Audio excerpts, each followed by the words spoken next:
룻기는 우리 기독교 구원의 원리를 그 비밀을 담고 있습니다. 룻기는 구속사의 중요한 비밀들을 담고 있습니다. 전에 말씀드렸죠. 룻이 모압 이방 여인이 예수님의 족보에 끼어드는 거라고. 아까 지난주에 말씀드렸던 선택의 실패는 나오미의 실패였습니다. 그러나 이제 선택의 성공입니다. 그것은 룻의 첫 번째 나오미가 회개하고 돌아오는 것도 물론 성공적인 선택이겠지만은 룻의 선택이에요. 룻이 그 동서와 같이 떠나지 않냐고, 시므를 떠나지 않냐고 시므를 따라옵니다. 뭐라고 고백합니까? 당신이 하나님이 나의 하나님이 될 것이다. 당신이 가는 곳에 내가 갈 것이고, 당신이 죽는 곳에 내가 가서 같이 죽을 것이고, 당신이 백성이 나의 백성이 될 것이고, 당신이 하나님 나의 하나님이 될 것이다. 아주 못되는 고백이죠. 그런 고백을 하면서 따라옵니다.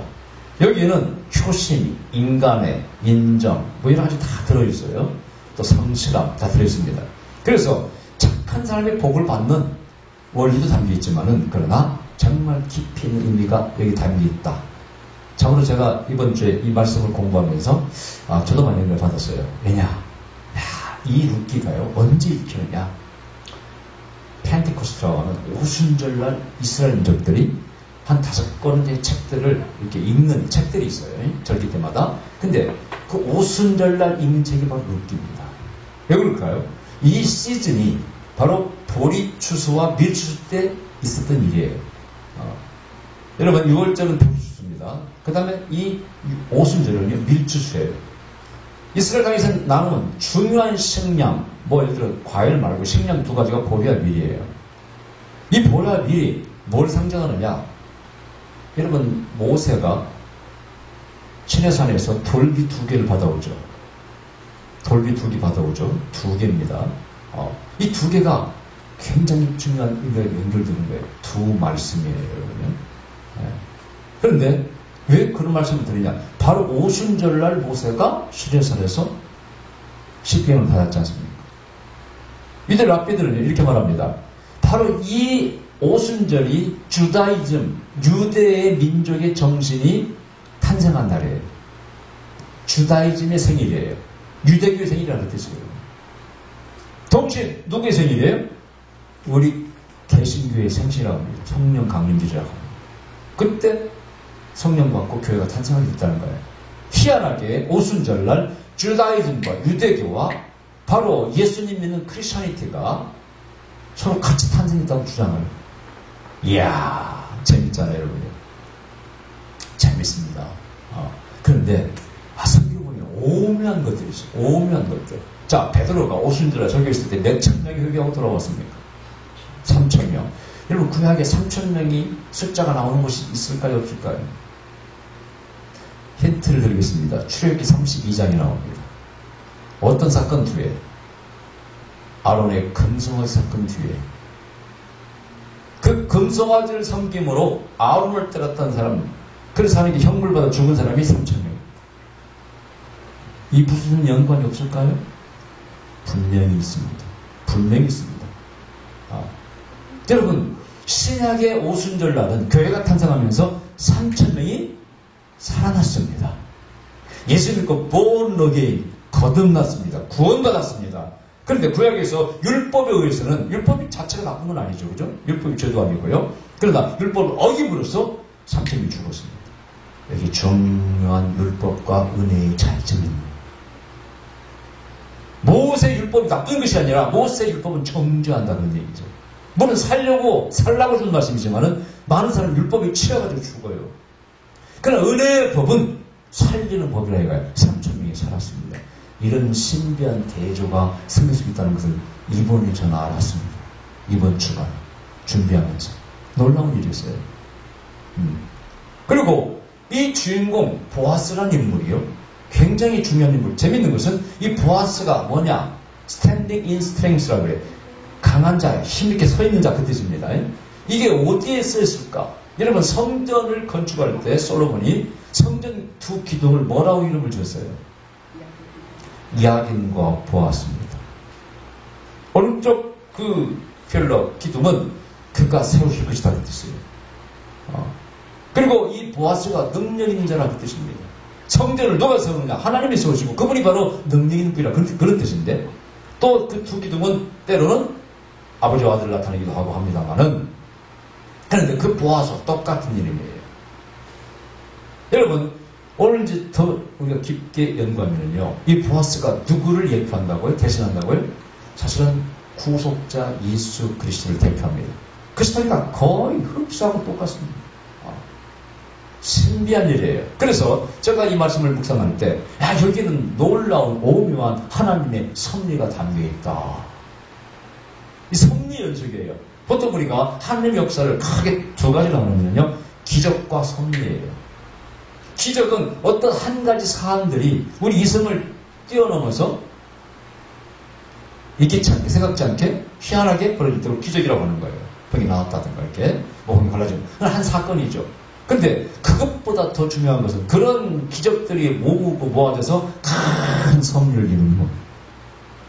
여러분, 이 룻이 아까 모압 여인이라고 했잖아요. 모압 여인은 신명기 13장에 보면 저주받은 백성이에요.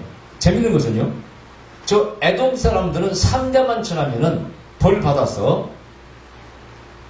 때문에 3년 안에는, 3세대 안에는 못 들어옵니다만은 3세대가 지나면은 이스라엘 회중이 들어올 수 있다고 하나님께서 허락을 해줬어요. 그런데 이 모압 사람들은요, 10대가 지나서 영원히 이스라엘 총에 들어올 수 없다고 되어 있어요. 원래 모압과 암몬 사람이 누구라는 거 아시죠? 롯이 술 먹고 딸과 동체에서 낳은 자손들이죠. 그래서 조금 더러운 근데 의미를 가지고 있어요. 그래도 어쨌든 아브라함이 같은 핏줄이기 때문에 하나님은 항상 호의를 베풀려고 했습니다. 그러나 발람을 사주해서 발락이 이스라엘 민족을 저주하게 됐죠. 그 사건 이후로부터 다시는 총회에 들어오지 못할 것이다 하고 하나님께서 엄명을 내렸습니다. 그런데 그 우선이 룻이라는 여인이 들어오게 되는 것은, 이건 놀라운 구속사의 비밀을 말씀하고 있어요. 바로 이방 사람들도 구원받을 수 있다는 거예요. 구원은 유대인으로 말미암아 나온다고 예수님께서 말씀하셨죠. 맞습니다. 율법을 통해서 구원이 나오는 것이고 구약을 통해서 신약이 나오는 것이죠. 그런데 그렇게 죄인으로 취급받았던 모압 여인이, 모압 사람이 구원받는다는 것은 바로 룻이 우리 이방 사람을 대표합니다. 나오미는 유대인을 대표합니다. 보아스는 예수 그리스도를 대표합니다. 할렐루야. 그 구원의 방법도 그렇잖아요. 대속이에요, 대속. 그걸 리데머라고 그러는데, 리뎀션이라고 말하는데, 대신 죗값을 치러주는 거예요. 원래 이 용어는 사실은 옛날 노예제도에서 나온 거예요. 그러면 옛날에 노예시장이 있었잖아요, 노예시장. 그래서 노예를 파는데, 다 서울에 묶여 있습니다. 한번 노예는 영원히 노예죠, 그죠? 그 사람을 속량한다, 이렇게 틀어주려면요, 누가 가서 그 사람을 사야 돼. 그 몸값을 치러주고, 그 사람을 자유롭게 하는 자유인이 되는 거예요. 이 바로 보아스가 나중에 보세요. 누구 땅을 사요? 엘리멜렉의 땅을 사잖아요. 그리고 룻을 아내로 맞이하지 않습니까? 그러면서 그게 바로 구속자가 되는 거예요. 그걸 고엘이라고 하는데, 헤브리말로. 그래서 그 값을 대신 치러주고 대를 잊게 하면서 그 가정을 구원해줘요. 리데머가 되는 거예요. 그게 기독교의 구원의 원리예요. 우리가 죄인 됐을 때 성경에 보면 대신 예수님께서 죽으셨다고 막 확신에 강조하잖아요. 그게 바로 대신 죄값을 치러줬다 그 뜻이에요. 우리를 리데머라, 우리 구속자라 그 뜻입니다. 똑같은 원리예요. 그러면서 하나님의 섭리를 이어가는 거예요. 재밌습니다. 나오미가 어느 날 룻이 나오미 그러는 거예요. 어머님, 저 오늘 이삭 좀 주려고 하겠습니다. 지금 거지가 되어서 돌아왔기 때문에 먹을 게 없어. 이삭 주려고 가야 돼요. 근데 성경에 보면은 이삭 줍는 원리가 나오잖아. 신명기 24장에 나옵니다만은 뭡니까? 이스라엘 민족은 그게 바로 사회보장제도예요. 하나님께서 만드신 사회보장제도가 뭡니까? 너희들은 밀보리를 주소할 때 절대 내 코너에 밀보리를 놓아두라는 거예요. 또 지나가는 나그네를 위해서 길가에 두르고 놓아두고 뜯어먹어도 괜찮다는 거예요. 그 다음에 절대 혹시나 네가 밭에서 밀이나 보리를 추수하다가 우리말로 뭐라고 합니까? 다발. 한 다발을 잊어버려 놓고 왔어. 다시 주스러 가지 말라는 거예요. 가난한 사람이 과부가 고아가 주워 먹게. 이삭을 딱 이렇게 한 손 안 잡고요. 이따가 한두 개를 놓쳤어 이렇게. 절대 줍지 말라는 거예요. 그거 가난한 장 주워 먹게. 근데 재밌는 것은 그 랍비 해석에는 미시나에 나오는데 한 두어 개를 자르는 놓쳤어. 그것은 주워도 괜찮아. 그러나 한 아름에 손 안에 잡았다가 한두 개 놓치는 거 그것은 절대 주워면 안 되는 거야. 그걸 떨어뜨려야 돼. 그래서 기록에는 어떤 자비로운 사람은 밭에 추수한 전체 곡식의 25% 정도를 떨어뜨렸는데 주워가라고. 근데 그것이 사사시대에 다 깨졌습니다. 안 지키는 거예요. 욕심이 다 많은 어느 시대 다 마찬가지겠죠. 그런데 어느 날 그 루시 이삭을 쫓아 가는데 저 주스로 가는 거예요. 정해진 곳이 없어요. 여기에 누가 인도하셔야 돼. 보이지 않는 하나님의 성령이 인도하시는 겁니다. 여기는 하나님의 플랜이 있어. 섭리가 있는 거예요. 섭리. 자기는 자기 벌을 자기 마음대로 뛰지만은 하나님의 섭리가 룻을 인도하는 거예요. 주스로 가다 보니까 하필이면 누구 집으로 간 거야? 보아스의 밭으로 간 거야. 근데 하필이면 그날 또 보아스가 그날 들러보러 나옵니다. 잘 안 나오는 그 사람은 유력한 자는 힘 있는 자예요. 유지입니다. 부자입니다. 힘 있는 자예요. 그러다가 조연이 누구 하니까 얘기해 주는 거예요. 저게 나오미의 며느리라고. 소문이 쫙 불살거든. 효심이 지극하고 현숙한 여인이라고. 그래서 보아스가 너는 앞으로 다른 데 가지 마. 계속 우리 품만 와. 그러면서 그 일하는 사원들에게 추수꾼들에게 막 떨어뜨리라고. 그리고 하루가 끝났을 때 몽땅 한 에반가를 담아줍니다. 그게 한 15대까지 엄청난 걸 주어요. 네 어미랑 갖다 주라고. 그리고 그 일꾼들이 먹는 물도 먹게 하고 또 볶은 보리 밀을 그 음식이죠. 그래서 일할 때 그걸 또 배불리 먹게 합니다. 그리고 칭찬해줘서 보내는 거예요. 집에 갔더니 나오기가 궁금해가지고 얘야 오늘 어디서 주웠냐 그러니까 루시 뭐라고 그러겠어요. 어머님 저 차에서 저는 발 걷는 대로 발 뛰는 대로 갔는데 아이고 가보니까 하필이면 그 집에 우리 아니 우리는 그 몰라지 보아스라는 분이 밭했다고. 뭐야 보아스? 우리 친척인데 이렇게 되는 거예요. 그래가지고 맨날 이제 그 보아스 밭에 가서 이삭을 줍는 거예요. 주인이 특별히 명령해서 풍족지 막 떨더라고 그러니까 엄청 줍는 거예요. 그런데 이 나오미가요. 이 보세요. 나오면 유대인을 대표한다고 그랬잖아요. 유대인이 한 일이 뭡니까? 율법을 받았잖아요. 즉 예수 그리스도와 이방 사람들이 예수님 믿고 구원받게끔 중매리 역할을 하는 게 누구예요? 유대인이죠. 그게 유대인의 공로라고 그러잖아요. 원래는 유대인만 믿게 되었었는데 지들이 쳐버려가지고 그 복음이 이방인에 가게 하고 어쨌든 그들이 메시아를 잉태해서 소개한 게 유대인 아닙니까? 그 역할을 나오며 하는 거지만 그래서 어쨌든 계속 주워 먹는데 계속 호의를 베푸니까 나오면 눈치를 채요. 보아스가 우리 며느리 룻을 호감을 가지고 있구나. 눈치를 채고 여기서 일을 더 저질러야지. 드디어 이제 타작할 때가 됐습니다. 얘야 오늘도 너 가냐? 예 다녀오겠습니다. 너 오늘은 그냥 가지 마. 단장을 하고 가. 이걸 달말하면 신부 단장이라고 할 수 있어요. 보통 우리가 교회가 예수님의 신부라고 그러잖아요. 성도도 바로 예수님의 신부라고 그러잖아요. 그래서 신부 단장이라는 말을 요즘 많이 써. 말쓰는 용어입니다만은 저는 그걸 의미는 제가 찬성합니다만은 너무 자주 쓰는 사람은 종말론적으로 자꾸 하기 때문에 별로 안 좋아합니다. 그걸 너무 쓰는 사람, 신부 단장을 쓰는 사람들은 너무 종말론적으로 살려고 그래. 곧 종말 오는 것처럼 내일을. 그러면서 그냥 가정과 삶 모든 것이 왜곡되는 수가 많아. 그래서 그 의미는 저는 인정합니다만은 신부 단장이라는 말을 너무 자주 쓰는 사람은 별로 좋아하지 않습니다. 종말주의자가 많아 그런 생각인데. 그러나 의미는 중요한 거예요. 항상 우리가 신랑이 오실 때 우리는 뭘 하고 있어야 돼? 준비하고 있어야 돼. 그래서 목욕하라, 기름을 바르라, 새 옷을 입으라, 단장하고 가라는 거예요. 자, 이게 중요한 얘기거든요. 우리가 구원받을 때 우리는 단장 한 신부가 되어야 되는데 사실 맞잖아요. 우리는 죄를 씻음받고 회개하고 씻음받고 하나님의 자녀가 되어서 또 기름 바르고 항상 성령 충만하고 그죠?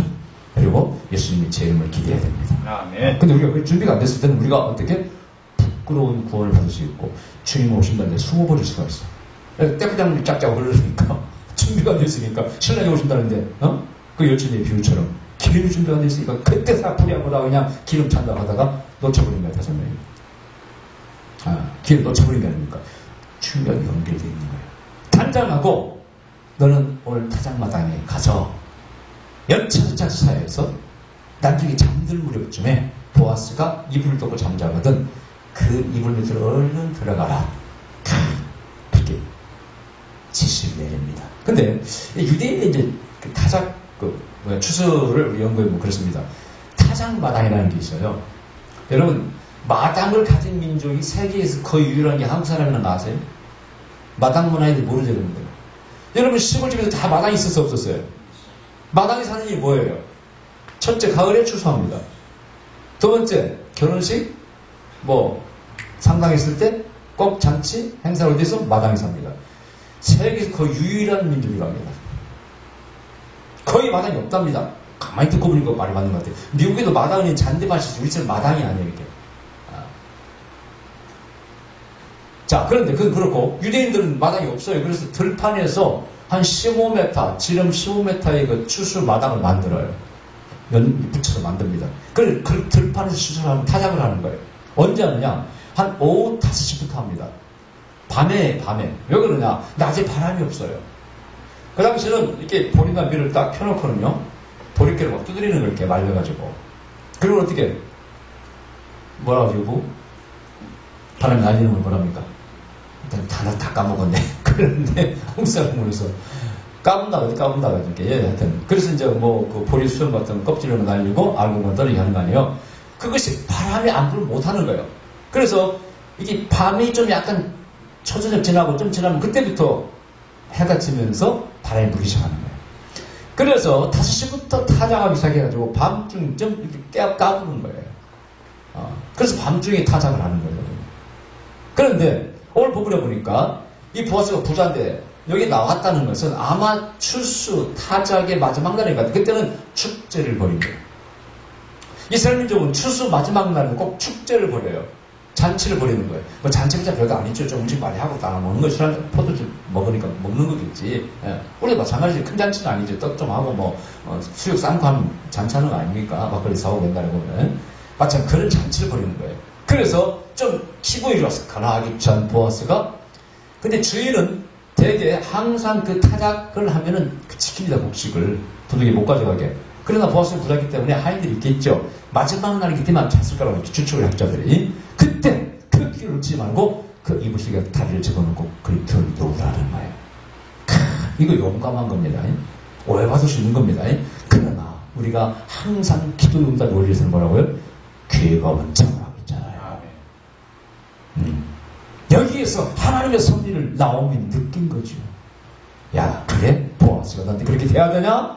그 유력한 자, 돈 많은 사람이 우리 집안에 아주 유진데, 이건 뭔가 something special, 특별한 게 하나님의 섭리가 있든지 뭐가 있는 거야. 야, 오늘 밤 기회를 잡아. 그건 창피한 게 아니야. 그래야 우리 가문을 살리는 거야. 그래서 유대인들은요, 이제 그 계대 결혼이 뭐냐? 형이 죽으면 동생이 결혼하는 거죠. 형제가 없으면 가장 가까운 친척이 결혼할 수가 있어요. 그게 나쁜 법이 아니라 그 가문의 대를 잇게 하는 거예요. 나중에 지금 이 나오미가 땅을 팔려고 내놨어요.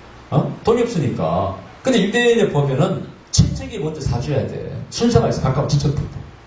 그래서 보아스가 순서대로 이렇게 당신 살 거야? 살 거야? 묻잖아. 장로들 초청해놓고 앞에서.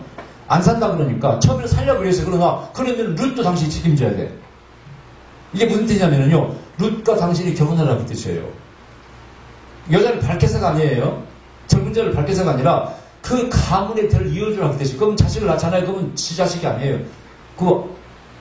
나오미 자식이 되는 거예요. 대를 이어주기 위해서. 그리고 땅은 힘이 되면 다시 돌려줘야 돼. 그리고 손해는 안 손해한다. 손해는 안 줘. 그래서 안 하려고 그런 거예요, 여러분. 보아스가 그걸 알았거든요. 나중에 결론적인 얘기입니다. 그래서 그래서 그 이불 밑에다 발을 집어넣고 밤중에 한기가 들어서 보아스가 깨니까 왜 느낌이 멀컹하니 뭔 이상한 느낌 들어? 보니까 여자가 딱 들었는데 보니까 예쁘게 단장한 루시가 누워있는. 이거 어떻게 되냐고. 누구냐고 그랬더니 루시 저 주인의 종입니다 하면서 자기를 받아달라고 부탁을 합니다. 그러나 보아스가 지혜로워. 알았어. 지금부터 빨리 갖고 쭉 말하죠. 그 소문나면 큰일 나거든요.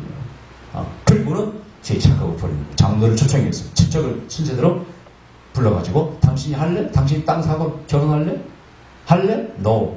한 사람은 할 듯 하다가 그럼 누구하고 결혼할래? 하니까 안 한다고 그래. 그래서 그럼 내가 하겠다고 해서 그 땅을 사주고 룻과 결혼했다는 얘기예요.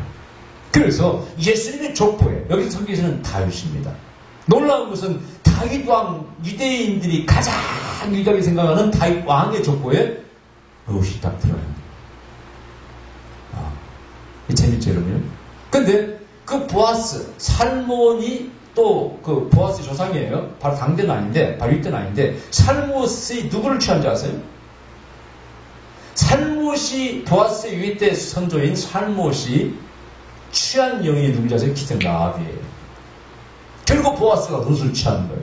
그것이 위대한 이스라엘의 영도자 왕이었던 다윗 왕의 족보에 나와 있는 거예요. 그걸 기록한 것이 바로 룻기라는 거예요. 자, 룻기 보세요. 4장 끝에 보면은 베레스의 세계는 이러하니라. 베레스는 헤스를 낳았고, 헤스는 람을 낳았고, 람은 아미다담을 낳았고, 아미다담은 나손을 낳았고, 나손은 살몬을 낳았고, 살몬은 보아스를 낳았고. 사실은 살몬과 보아스 사이에 좀 더 몇 대 있습니다만은 악한 사람 빼버린 거예요.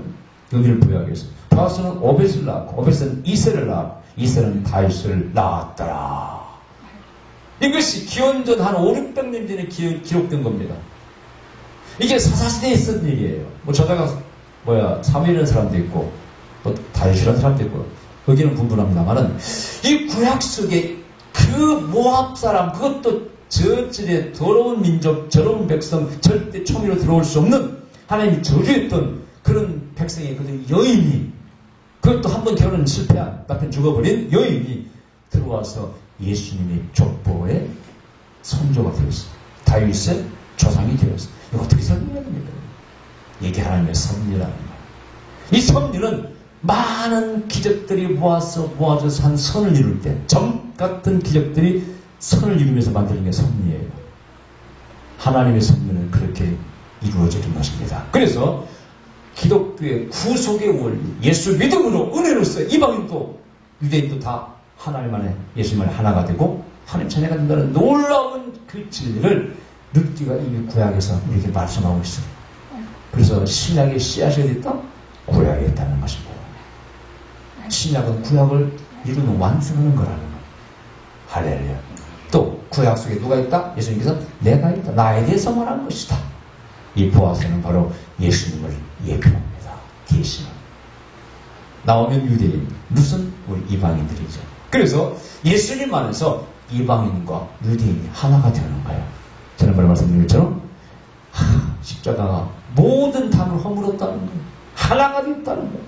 그래서 예수님 안에서는 이방인이나 유대인이나 원주나 적이나 여자나 남자나 다 하나라. 이런 선언을 바울이 그걸 깨닫고 선언한 거예요.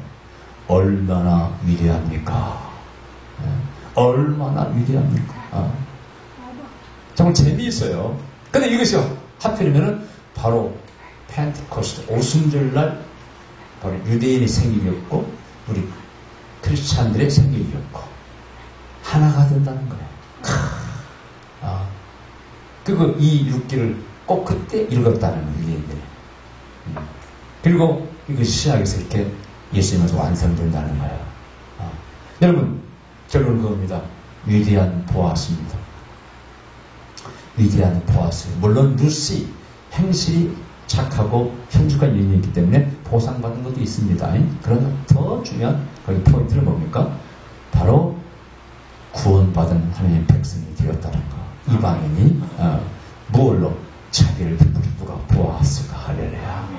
그 값을 치러줬다는 거예요. 그래서 하나님께서 대신 아들을 보내서 우리를 십자가를 지게 하셨다는 거예요. 그게 저 마가복음 10장 45절에 인자가 온 것은 섬김을 받으려 하는 것이 아니라 오히려 섬기려고 그 목숨을 대속물로 주게 하셨다.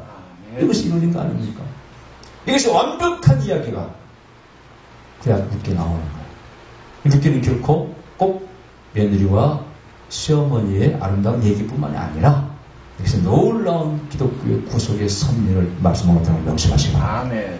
할렐루야. 우리는 그것이 끼어들어가야 돼. 아멘. 가서 잡아야 돼. 예방이들은 그렇게 복을 받는 겁니다. 그건 내가 해야 될 의무예요. 그거 없이는 그건 못 받는 거예요. 우리 예수님을 잡아야 돼.